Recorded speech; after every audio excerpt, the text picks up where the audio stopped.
I have this little section of garden that a couple plants outgrew the space, growing too close to each other, and there was a pine tree that I wanted to take out, make it available for somebody to purchase.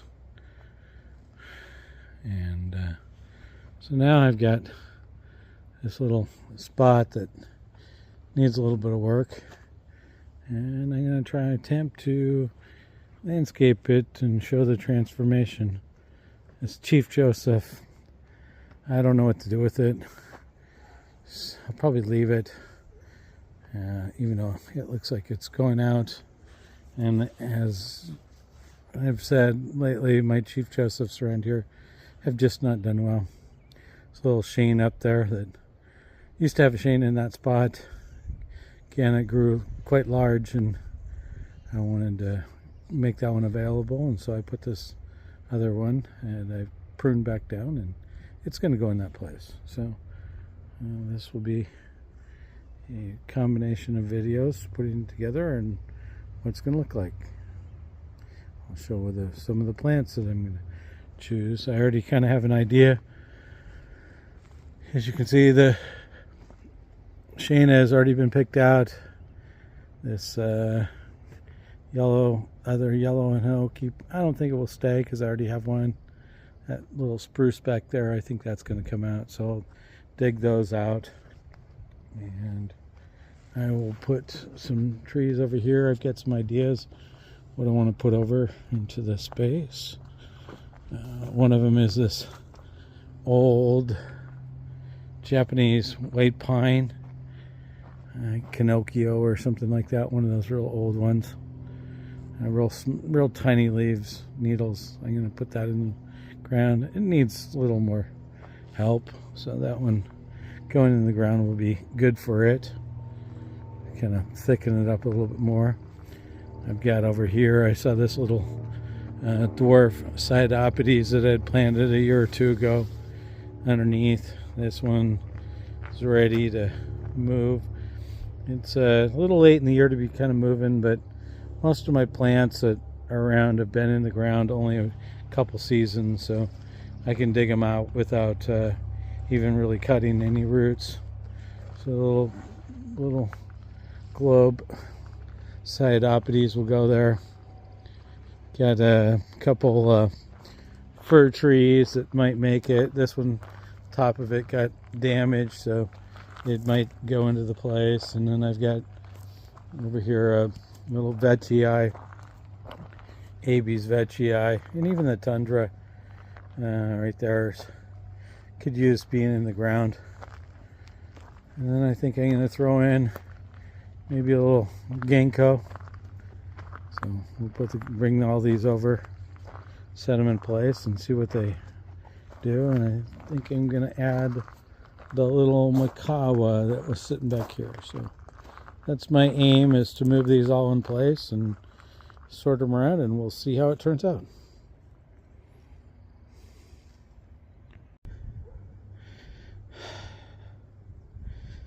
So after a few minutes digging, I get this little spruce all dug out.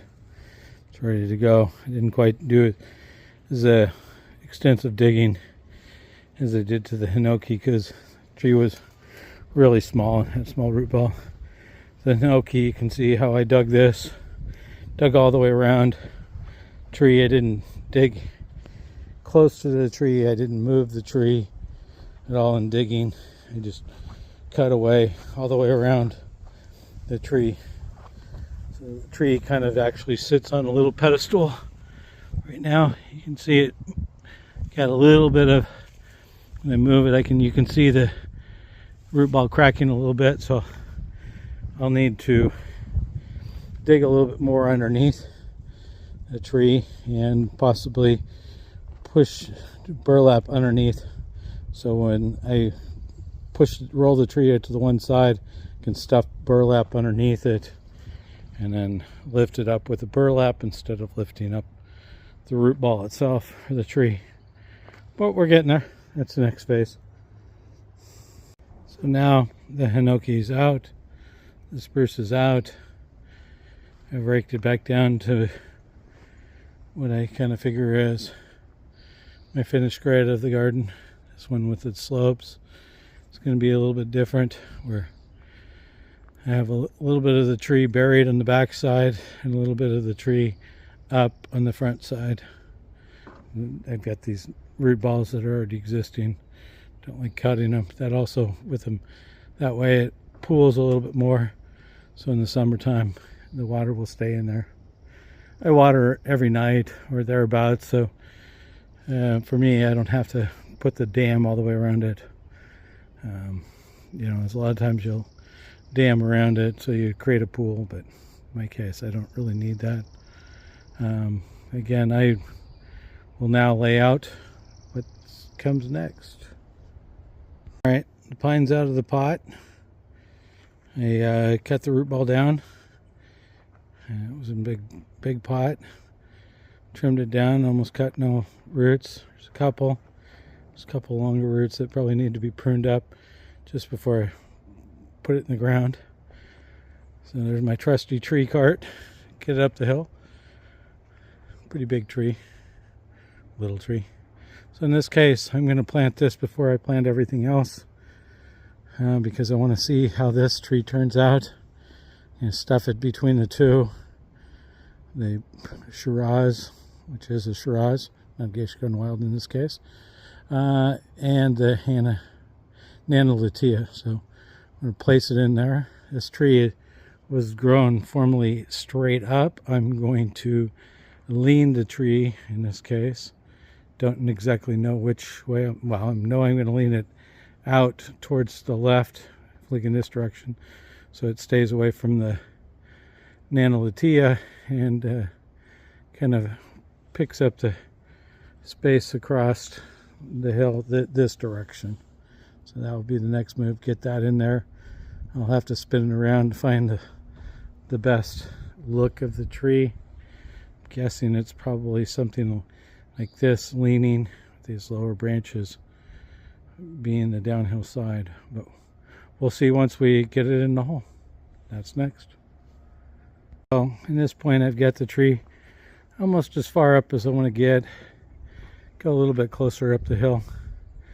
You can see now I've got it leaning, and I will take my time now of spinning it around in different directions for the next 5-10 minutes, looking at it to see what is the most interesting look to the tree and the trunk, where it will go. You can see I have that little branch sticking off of the Shiraz. In this case, I'm going to prune that to give myself a little bit more room to move the tree to the left. And my trees stay tight to each other. I like that, but it also requires, pruning a tree every year or multiple times in a year to keep them as tight as they are. So next, I'm moving around into different spots or different angles. Okay, after a little bit of time, I get the pine in the ground there at the top. Figured out which way I liked it the best. It had that forked top, split top. It's kind of heavy to try and figure out which way was the leader. Best focal point of the top of the tree. So leaning it. This gives the most amount of character to the trunk. You can see it's got some curves and movement in it. So that's some of the things that I look for when I'm landscaping, is the most amount of movement in the trunk of the tree. Try not to have it some sort of straight post. Kind of more natural look on the tree. So that's in place. I put that in the ground. All the rest I kind of laid out, trying to get a good combination. My garden's kind of a display garden, so I always try and get the best kind of display going of different types of trees in similar places. Again, I prune quite a bit, so these trees can stay this close together for a good 5-10 years without moving them. I may move them sooner, as they get larger, and I want to keep selling trees. I turn them into inventory. But up in the top, I put the ginkgo. as I said, the Marken, and the little Cyanopides, a piccolo or something like that. I have a Japanese white pine.